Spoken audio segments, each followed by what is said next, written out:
यथार्थ लर्निंग के online platform पे आपका स्वागत है। आज एक जैसे बताने के लिए सोचा गया कि कई बच्चे पूछते भी हैं कि सर कितने घंटे क्लास व्लास करना चाहिए, इस पर कुछ बताइए। तो इस पे चर्चा करते हैं।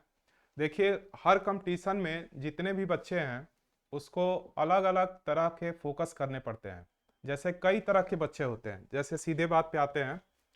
जैसे कुछ बच्चे क्या होते हैं, जॉब वाले होते हैं, कोई ना कोई सर्विस कर रहे होते हैं, गवर्नमेंटेड हो या फिर प्राइवेट जॉब हो, इस तरह से इंगेज होते हैं और अगली कोई भर्ती की तैयारी करना चाहते हैं कि पढ़ाई भी होता रहे साथ में और वो भी काम होता रहे। दूसरे एक बच्चे होते हैं जो पूरी तरह से फ्री होते हैं, मतलब पढ़ाई वढ़ाई समाप्त हो चुका है और अभी फैमिली के तौर पर उन्हें कोई दबाव भी नहीं है और पूरी तरह से वो पढ़ने के लिए स्वतंत्र हैं, चाहे वो छावनी में हो या घर पे हो, फ्री बच्चे हैं।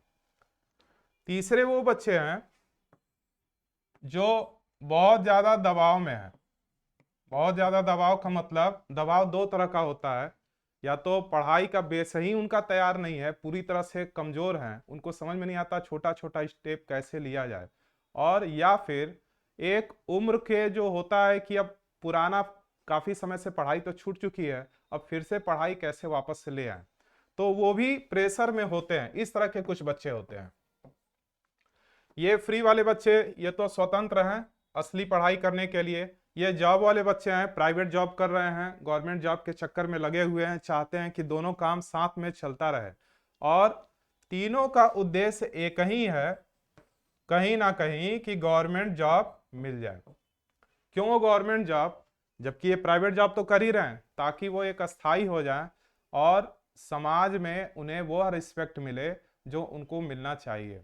क्योंकि जो इधर का भारत है, पूर्वी भारत, यहाँ गवर्नमेंट जॉब को आज भी सबसे बेहतर समाज का, मतलब उसको प्रतिष्ठित व्यक्ति यानी माना जाता है कि ये सबसे बेहतर व्यक्ति है, जबकि ऐसा है नहीं। पश्चिम भारत को अगर आप देखेंगे तो आपको खुद ही समझ में आएगा।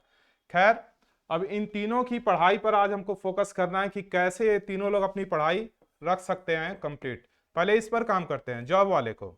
देखिए, नॉर्मली बच्चे क्या कर रहे हैं, आज भी देख रहे हैं, कोई विद्यालय में काम कर रहा है, कोई बैंक में काम कर रहा है, कोई कहीं और काम कर रहा है, कोई कोई ना कोई जॉब कर रहा है छोटा मोटा। या फिर गवर्नमेंट जॉब में भी अगर छोटे पद पे है, पद तो इस समय कोई छोटा नहीं है, लेकिन मान लेते हैं किसी पद पे है और बड़े पद के लिए या बड़े एग्जाम के लिए खुद को लगाना चाहता है, तो क्या करना चाहिए। उसके पास तो टाइम कम है और इस बच्चे के पास तो फुल टाइम है, और उस बच्चे के पास भी। इन दोनों बच्चों का अलग अलग समस्या है। इस बच्चे की समस्या है और उस बच्चे की समस्या में ज्यादा अंतर नहीं है, लेकिन अगर वो बच्चा बहुत ज्यादा कमजोर है तो ज्यादा गैप हो जाएगा। देखिए, कोई भी बच्चा हो, अगर उसको यह एग्जाम की तैयारी गवर्नमेंट सेक्टर में अगर वो आता है, तो उसको यह स्पष्ट होना चाहिए कि इस एग्जाम का जो सिलेबस है, क्या हम इस तय समय में पूरा कर पाएंगे या नहीं। उसको अंदाजा तो हो ही जाता है कि हम इस एग्जाम को जैसे कंप्लीट कर पाएंगे या नहीं। मान लेते हैं कि यूपीएससी को ले लेते हैं, हर स्तर के एग्जाम को देखा जाएगा। मान लेते हैं यूपीएससी को ले लेते हैं, तो आपको पता है कि यूपीएससी या यूपीपीएससी किसी भी राज्य की एग्जाम की बात अगर करते हैं, या किसी भी एग्जाम आरओ को ही ले लीजिए, तो इस एग्जाम में आपको पता है कि इसका सिलेबस बड़ा है और इसके सिलेबस बड़े हैं और सिलेबस के साथ आयोग कोई समझौता करने को तैयार है भी नहीं।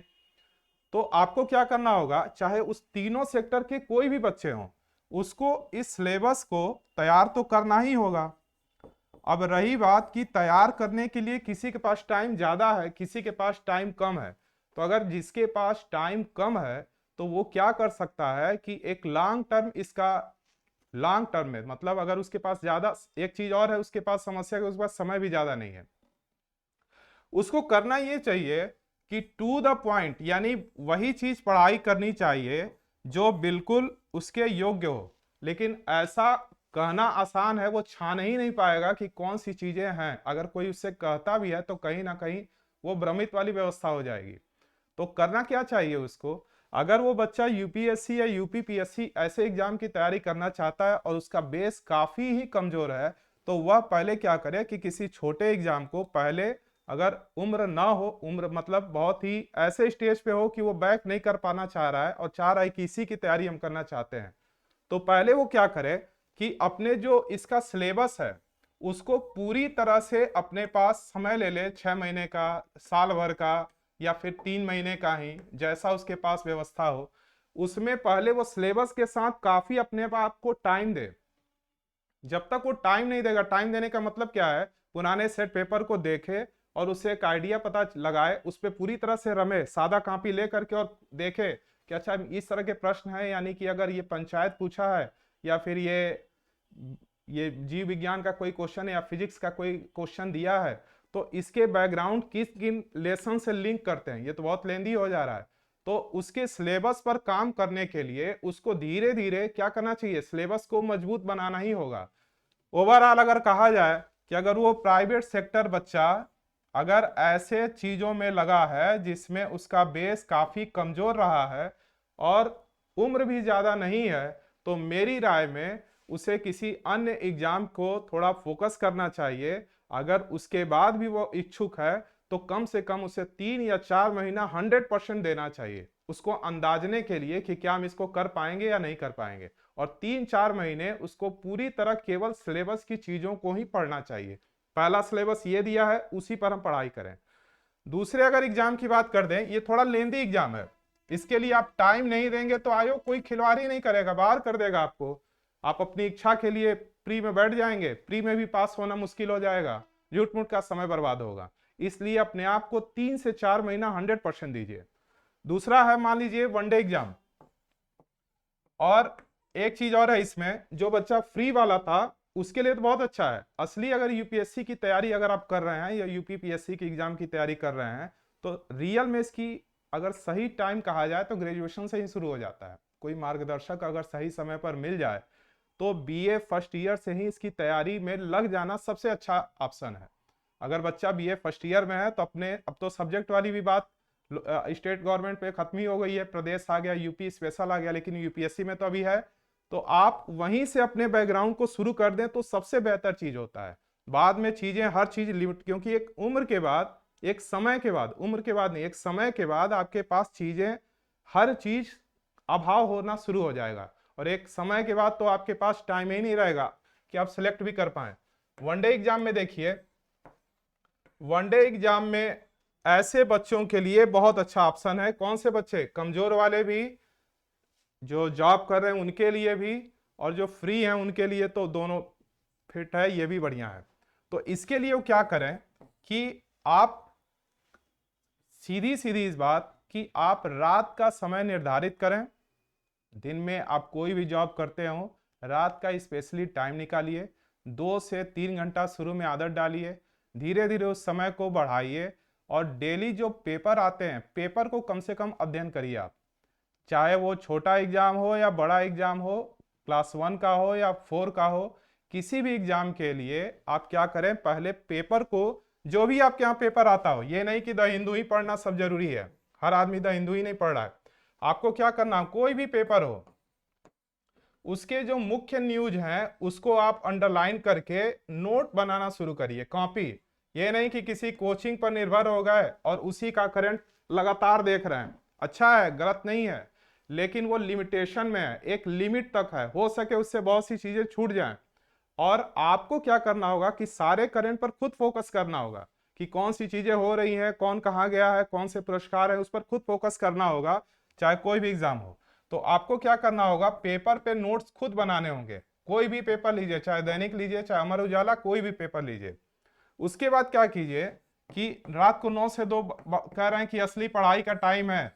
ये ऐसा टाइम है कि आप जॉब कर रहे हैं या जो भी कर रहे हो उसके साथ ये मैनेज होगा। जॉब वाले बच्चे कहेंगे कि सर 9 से 2 पढ़ेंगे, सुबह उठ के जाना ही रहेगा, उतना तो करना ही पड़ेगा, नहीं तो आयोग आपको एप्लीकेशन आपका जो लिखा हुआ है कि सर हम टाइम भी करें, जॉब भी करें, और उसके बाद आपका सिलेबस कुछ ऐसा हो कि हमको सब्सिडी मिले, ऐसी व्यवस्था तो है नहीं।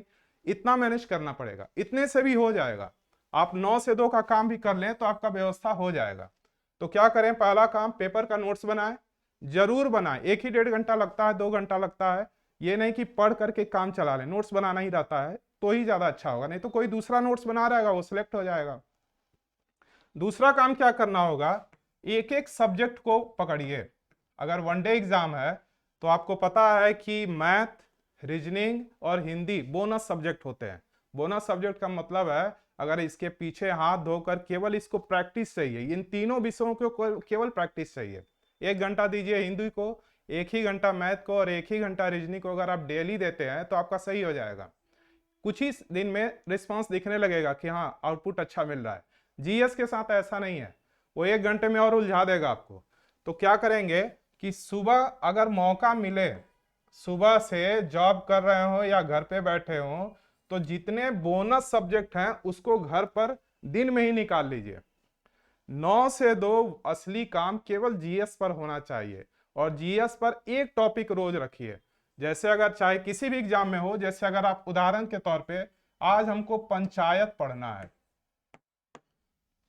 आज हमको 9 से 2 पंचायत पढ़ना है, कॉपी लेकर बैठ जाइए। पंचायत से संबंधित जिस एग्जाम की तैयारी कर रहे हैं सारे प्रश्न लिख लीजिए पहले दूसरे दिन, क्योंकि गर्म होने में भी धीरे धीरे टाइम लगता है ना पढ़ाई को सिलेबस नए सिरे से लाने के लिए।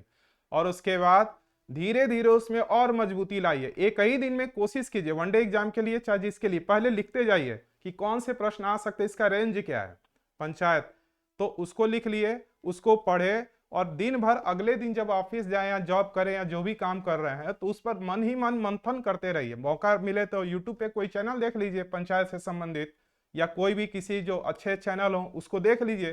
तो उससे क्या होगा, आपका वो जो सिलेबस है उसके प्रति आप थोड़ा कॉन्फिडेंस में आ जाएंगे। फिर दूसरा टॉपिक दूसरे दिन उठा लीजिए कि आज हमको थोड़ा मूड अच्छा है, आज हमको फिजिक्स पढ़ना है, टेम्परेचर पढ़ना चाहते हैं। कोई एक एक लेसन को टारगेट करते जाइए, बशर्ते ध्यान रहे ज्ञान के लिए नहीं, जो सिलेबस है उसके साथ साथ साथ चलते रहें, तभी जाकर के कंप्लीट हो पाएगा। क्योंकि आप नहीं करेंगे दूसरा बच्चा करेगा। इसमें एक चीज और है कि जो ये फ्री वाले बच्चे हैं, फ्री वाले बच्चे का मतलब जिसके घर में के लोग भेजे हुए हैं बाहर पढ़ने के लिए कि जाओ बच्चा तैयारी करो, जाओ तुम तैयारी करो, और कुछ घर पर भी हैं, अगर अपने अपने जिलों में भी हैं, अब तो ऑनलाइन का समय है, तो क्या है वो बच्चे क्या कर रहे हैं, असली तैयारी वही करते हैं। तो ऐसे बच्चों के लिए भी एक चीज है, ये बच्चे भी जो पढ़ रहे हैं ना, फ्री वाले भी जिनके पास फुल टाइम है, वो क्या गलती क्या कर रहे हैं कि पूरी तरह मेहनत करने से कहीं ना कहीं कतरा रहे हैं। इनको लिखने के लिए कह दीजिए, कुछ चार्ट पेपर हम बनवाते हैं, चार्ट पेपर बनाने के लिए कह दीजिए, या फिर हम ही नहीं अपने आप में भी वो खुद भी समय निकाल कर पढ़ने के लिए कह दीजिए, तो क्या होगा, विकल्प उनका निकलेगा। लेकिन एग्जाम के समय क्या होगा, वही चीज सामने रिस्पांस दिखाई दे देती है। जबकि यही चीज जो है बाहरी बच्चे क्या करते हैं, जो मतलब सिलेक्टेड बच्चे हैं, जो बाहर जाकर घर से निकले हैं तैयारी करने के लिए, वो इस चीज को कंप्लीट कर लेते हैं। तो ये बच्चे भी क्या होंगे, आने वाले समय में कोई ना कोई प्राइवेट जॉब पकड़ेंगे और धीरे धीरे बाहर होते जाएंगे और एक उम्र के पड़ाव में आ जाएंगे और उन्हीं 2 कैटेगरी में आकर खड़े हो जाएंगे जो इससे पहले बनाए गए थे। और उसके बाद कहेंगे कि सर कोई एग्जाम का विकल्प है तो देखिए। तो आपको इनको क्या करना है, इनको तो इनके ऊपर तो और दबाव है, इनके ऊपर यह दबाव है कि आप फ्री हो, और इनके फ्री की संख्या बहुत ज्यादा है और भर्तियां हैं लिमिटेड। तो इनको क्या करना चाहिए, केवल टू द पॉइंट ही नहीं, पूरे रेंज को कवर करने का प्रयास करना चाहिए। मैक्सिमम टाइम देना चाहिए, कम से कम 13 से 14 घंटे। आप इसको किस्त में दीजिए, 12 घंटा भी दीजिए, 10 घंटा मतलब 4 घंटे, 3 घंटे, 2 घंटे का सिस्टम बना लीजिए और उसके हिसाब से कंप्लीट कीजिए। सीधी सी बात है, अगर आप कड़ी मेहनत नहीं करेंगे और चाहेंगे कि मेरी मेहनत को शॉर्टकट कर दिया जाए, किसी भी कारण से शॉर्टकट कर दिया जाए, मतलब पंचायत पढ़ना है, चलो वीडियो से ही काम चला लें, थोड़ा सा ही देख लें, थोड़ा सा ही ये काम कर ले, उतना लेंदी कौन लिखेगा, एग्जाम में आ जाएगा, फंस जाएंगे, कहेंगे सर पता नहीं कहां से प्रश्न आया था। तो क्या करना होगा, आपका जो सिलेबस है उस पर खुद ही मजबूती लाने के लिए लिखना बहुत आवश्यक होता है। नहीं तो आयोग तो आपको बाहर करने के लिए बैठा ही हुआ है। इसलिए आप जो भी एग्जाम का टारगेट करें उसको पूरी तरह से निस्वार्थ भाव से उस पर लगना पड़ता है, तभी आप सफल हो पाएंगे। चलिए ठीक है।